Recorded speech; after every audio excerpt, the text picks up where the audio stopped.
سب سے پہلے آپ کو بتائیں کہ کراچی میں ڈیفنس فیز 6 میں فلیٹ سے اداکارہ حمیرہ اصغر کی لاش ملنے کا واقعہ پیش آیا۔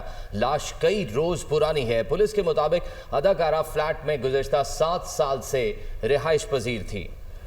ہمارے نمائندے بلال نصیر اس وقت اس عمارت کے ایک رہائشی کے ساتھ موجود ہیں، مزید ان سے جان لیتے ہیں۔ جی بلال، بتائیے گا کیا معاملہ یہ؟ میں اس وقت ڈیفنس فیز 6 میں موجود ہوں۔ اب سے کچھ دیر پہلے اداکارہ ہیں حمیرہ اصغر، ان کی ڈیڈ باڈی ملی ہے تو فوری طور پر پولیس یہاں پر پہنچی ہے۔ بیلف آیا تھا جو کہ کرایہ ادا نہیں کر رہی تھی، فلیٹ کے مالک بیلف لے کر آئے تھے خالی کرانے کے لیے۔ جب وہ فلیٹ پر پہنچے ہیں تو ان کی ڈیڈ باڈی ریکور کی گئی ہے۔ ایس ایس پی ساؤتھ کہتے ہیں کہ جو ڈیڈ باڈی ہے وہ شناخت کے قابل نہیں ہے، اس کے ٹیسٹ کرائے جا رہے ہیں۔ فون سے ان کو شناخت کیا گیا ہے۔ ہمارے ساتھ ان کے پڑوسی موجود ہیں، ان سے جانیں گے کہ کس طریقے سے یہ ان کو پتہ چلا اور یہاں پر کس طرح کب سے وہ رہ رہی تھی۔ کافی کبھی 3 مہینے کے لیے گھر پہ نہیں ہوتی تھی کیونکہ شوٹس وغیرہ پہ کہیں بھی ہوتی تھی، تو یہ کافی ایک نارمل سی چیز تھی کہ کتنے مہینوں سے یہ غائب ہے یہاں سے، تو اس لیے ہم نے اتنا زیادہ اس پہ زور نہیں دیا تھا کہ بھئی کہاں گئی ہوئی ہیں۔ یہ پارشد موجود تھے ان کے پڑوسی، ان کا کہنا ہے کہ 4 سے 5 سال سے یہاں پر رہ رہی تھی اور لوگ جو ہیں کافی کم ان سے ملنے آتے تھے، اور اس وقت فلیٹ کو جو ہے وہ سیل کر دیا گیا ہے۔ پولیس حکام کا کہنا ہے کہ مختلف پہلوؤں سے جانچ کی جا رہی ہے کہ کس طریقے سے ان کی موت ہوئی۔ وجہ موت جاننے کے لیے پولیس کی ٹیم اور ڈاکٹروں کے ساتھ جو ہے وہ تحقیقات کر رہی ہے۔ جی، فیصل آباد میں نیشنل سائبر کرائم ایجنسی کی کارروائی سابق چیئرمین فیسکو تحسین اوان کے ڈیرے سے 149 ملکی اور غیر ملکی افراد کو حراست میں لے لیا گیا۔ ذرائع کے مطابق گرفتار افراد مختلف اسکیموں کے ذریعے شہریوں سے آن لائن فراڈ کرتے تھے۔ ملزمان سے کمپیوٹرز، LCDs اور مختلف ڈیوائسز برآمد۔ ملزمان کو خفیہ اطلاعات کی بنیاد پر کارروائی کرتے ہوئے گرفتار کیا گیا ہے۔ فیصل آباد میں نیشنل سائبر کرائم ایجنسی نے یہ کارروائی کی۔ سابق چیئرمین فیسکو تحسین اوان کے ڈیرے سے 149 ملکی اور غیر ملکی افراد کو حراست میں لے لیا گیا ہے۔ فیصل آباد میں national cyber crime investigation authority نے کارروائی کے دوران انویسٹمنٹ اور پونزی اسکیم کا جھانسا دے کر شہریوں سے اربوں روپے کا فراڈ کرنے والا نیٹ ورک بے نقاب کر دیا۔ NCCI کے ذرائع کے مطابق شاہکوٹ کے قریب سابق چیئرمین فیسکو ملک تحسین اوان کی رہائش گاہ پر کال سینٹر کے طور پر فراڈ کا نیٹ ورک چلایا جا رہا تھا۔ کارروائی کے دوران ملکی اور غیر ملکی 149 افراد کو موقع سے گرفتار کیا گیا اور فراڈ میں استعمال کیے جانے والے کمپیوٹرز، لیپ ٹاپس، موبائلز اور دیگر ڈیوائسز بھی قبضے میں لے لی گئیں۔ NCCI ذرائع کے مطابق چین، نائجیریا، فلپائن، سری لنکا، بنگلہ دیش، زمبابوے اور میانمار کے غیر ملکی باشندے بھی اس منظم نیٹ ورک کا حصہ تھے۔ گرفتار ملزموں سے تحقیقات کا سلسلہ شروع کر دیا گیا، جبکہ منظر عام سے غائب ہونے والے نیٹ ورک کے مرکزی ملزم ملک تحسین اوان کی گرفتاری کے لیے خصوصی ٹیمیں تشکیل دے دی گئیں۔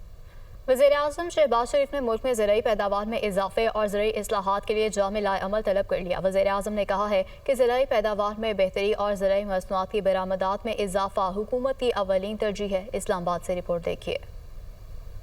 شہباز شریف کی زیر صدارت زرعی شعبے کی کارکردگی اور جاری اصلاحات پر جائزہ اجلاس ہوا۔ فصلوں کی پیداوار، کسانوں کو درپیش مسائل کے حوالے سے آئندہ کا لائحہ عمل اور تجاویز پیش۔ اجلاس میں زرعی شعبے پر قائم ٹاسک فورس نے بھی بریفنگ دی۔ اجلاس کو حکومتی اصلاحات کے نفاذ پر پیش رفت اور زراعت پر موسمیاتی تبدیلی کے اثرات بارے بھی آگاہ کیا گیا۔ وزیراعظم نے زرعی شعبے کی مزید اصلاحات کے لیے جامع لائحہ عمل جلد پیش کرنے کی ہدایت کی اور کہا کہ زرعی پیداوار میں بہتری اور زرعی مصنوعات کی برآمدات میں اضافہ حکومت کی اولین ترجیح ہے۔ وزیراعظم نے زرعی مشینری، معیاری بیج اور کسانوں کو آسان شرائط پر قرضوں کی فراہمی کے لیے لائحہ عمل پیش کرنے کی بھی ہدایت کی اور کہا کہ زرعی اجناس کی فی ایکڑ پیداوار میں اضافے کے لیے زرعی شعبے کے تحقیقی مراکز کو مزید فعال بنایا جائے۔ وزیراعظم نے کہا کہ کسانوں اور دیگر سٹیک ہولڈرز کے ساتھ تجاویز کے لیے مشاورتی عمل کو یقینی بنایا جائے۔ زرعی شعبے کی ترقی کے لیے صوبائی حکومتوں سے روابط و تعاون مزید مربوط بنایا جائے۔ وزیر اعلیٰ پنجاب مریم نواز کا کہنا ہے کہ ترقیاتی منصوبے ریکارڈ مدت میں مکمل کیے گئے، جس پر ٹیم کو شاباش دیتی ہوں۔ راولپنڈی میں ترقیاتی منصوبوں کی افتتاحی تقریب سے خطاب کرتے ہوئے کہا، پنجاب میں اب تک 12,000 کلومیٹر پر محیط سڑکیں بن چکی ہیں۔ 1 سال کے اندر سڑکوں کا جال بچھا دیا ہے۔ ریکارڈ مدت میں سڑکوں کی تعمیر پر متعلقہ حکام کو خراج تحسین پیش کرتی ہوں۔ ترقیاتی منصوبوں کی بروقت تکمیل پر متعلقہ حکام اور ورکرز کی شکر گزار ہوں۔ پورے پنجاب میں ترقیاتی منصوبے برق رفتاری سے جاری ہیں۔ راولپنڈی میں انڈر پاس منصوبہ ریکارڈ مدت میں مکمل کیا گیا۔ راولپنڈی میں انڈر پاس منصوبے کے ذریعے سڑک کو سگنل فری کر دیا گیا ہے۔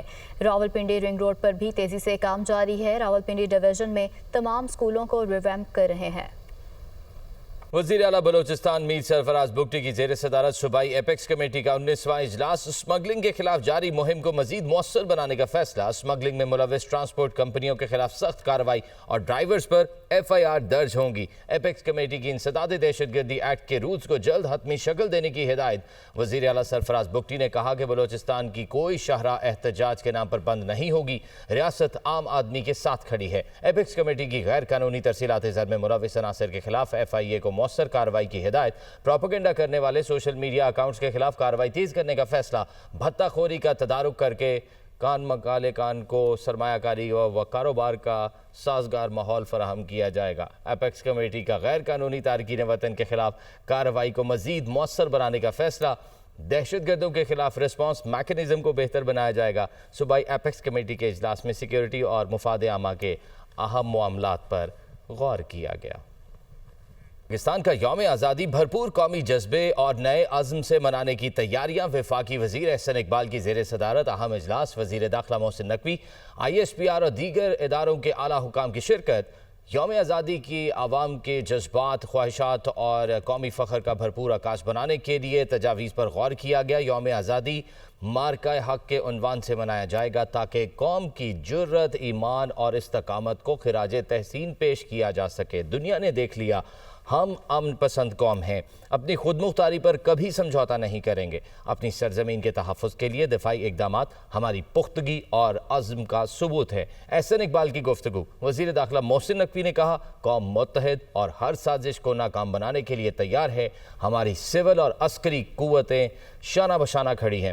تقریبات دنیا کو یہی پیغام دیں گی، ہم مضبوط اور متحد ہیں۔ بانی PTI کی کوشش ہے کہ وہ اسٹیبلشمنٹ کے ساتھ بات کریں۔ اسٹیبلشمنٹ کے پاس بانی کو دینے کے لیے کچھ نہیں ہے۔ بانی سیاسی جماعتوں کے ساتھ میثاق معیشت کرنے کو تیار نہیں۔ راستہ تب ہی نکلے گا جب سیاسی جماعتیں ٹیبل پر بیٹھیں گی۔ وزیر اعظم کے مشیر رانا ثناءاللہ کی پروگرام دنیا مہر بخاری کے ساتھ میں گفتگو۔ مزید کیا کہا آپ بھی دیکھیے۔ مجھے ان کی نہ تو کوئی تیاری معلوم ہو رہی ہے، نہ کوئی اس قسم کا ان کی صفوں میں جو ہے وہ تحرک ہے۔ اور اگر انہوں نے کوئی اس قسم کی کال دی کہ آپ سڑکوں پہ نکلیں اور آ کے وائلیشن کریں تو ان کے لیے مشکلات ہوں گی اور ان کے خلاف مقدمات ہوں گے۔ آج بھی ان کی کوشش یہ ہے کہ اسٹیبلشمنٹ ان کے ساتھ بات کرے، اسٹیبلشمنٹ ان کے ساتھ معاملہ طے کرے۔ آج بھی وہ سیاسی جماعتوں کے ساتھ بیٹھنے، سیاسی جماعتوں کے ساتھ بات کرنے، سیاسی جماعتوں کے ساتھ معاملہ فہمی کرنے، سیاسی جماعتوں کے ساتھ چارٹر آف اکانومی کرنے یا چارٹر آف ڈیموکریسی کرنے یا اس ملک کے لیے کوئی جو ہے وہ فیوچر طے کرنے کے لیے وہ بالکل تیار۔ اسٹیبلشمنٹ کے پاس بھی اسے دینے کے لیے کچھ نہیں ہے۔ یہ راستہ جب بھی نکلا ہے، جب بھی نکلے گا، یہ پولیٹیکل پارٹیز جب ٹیبل پہ بیٹھیں گی تو نکلے گا۔ اسرائیل کو قبول یا تسلیم کرنا جو ہے وہ پاکستان کے لیے بڑا مشکل ہے، اور مشکل اس لیے بھی ہے کہ وہ ہمارا دشمن ہے۔ اسرائیل نے ہمارے وجود کو آج تک تسلیم نہیں کیا تو ہم اس کو کس طرح سے جو ہے اسٹیٹ وے کہہ دیں کہ جی ہم اس کو تسلیم کر لیں گے۔ تو کیا ہم پہ بھی بہت پریشر پڑے گا in the case اور in the situation that Saudi Arab goes ahead؟ Pressure تو بڑھے گا، لیکن یہ بہت بڑی بات ہے۔ ہم سعودی عرب کے متعلق یہ کیوں جو ہے وہ برا تاثر قائم کریں کہ جی سعودی عرب تسلیم کر لے گا۔ جسٹس سرفراز ڈوگر نے چیف جسٹس اسلام آباد ہائی کورٹ کے عہدے کا حلف اٹھا لیا۔ صدر مملکت آصف علی زرداری نے چیف جسٹس اسلام آباد ہائی کورٹ سے حلف لیا۔ تقریب میں چیئرمین سینٹ، وفاقی وزراء اور ججز کی شرکت۔ Chief justice Sindh high court justice Muhammad Junaid Ghaffar نے عہدے کا حلف اٹھا لیا۔ گورنر سندھ کامران ٹیسوری نے chief justice Sindh high court سے حلف لیا۔ تقریب میں ججز اور سینئر وکلاء کی شرکت۔ وزیر اعلیٰ سندھ مراد علی شاہ بھی حلف برداری تقریب میں شریک ہوئے۔ Chief justice Sindh high court کی مزار عقائد پر حاضری، فاتح خوانی کی، پاکستان نیوی کے دستے نے سلامی دی۔ جسٹس SM عتیق شاہ نے chief justice Peshawar high court کا حلف اٹھا لیا۔ گورنر KP فیصل کریم کنڈی نے chief justice Peshawar high court سے حلف لیا۔ Chief justice Balochistan high court Arozi Khan نے بھی حلف اٹھا لیا۔ گورنر بلوچستان شیخ جعفر مندوخیل نے حلف لیا۔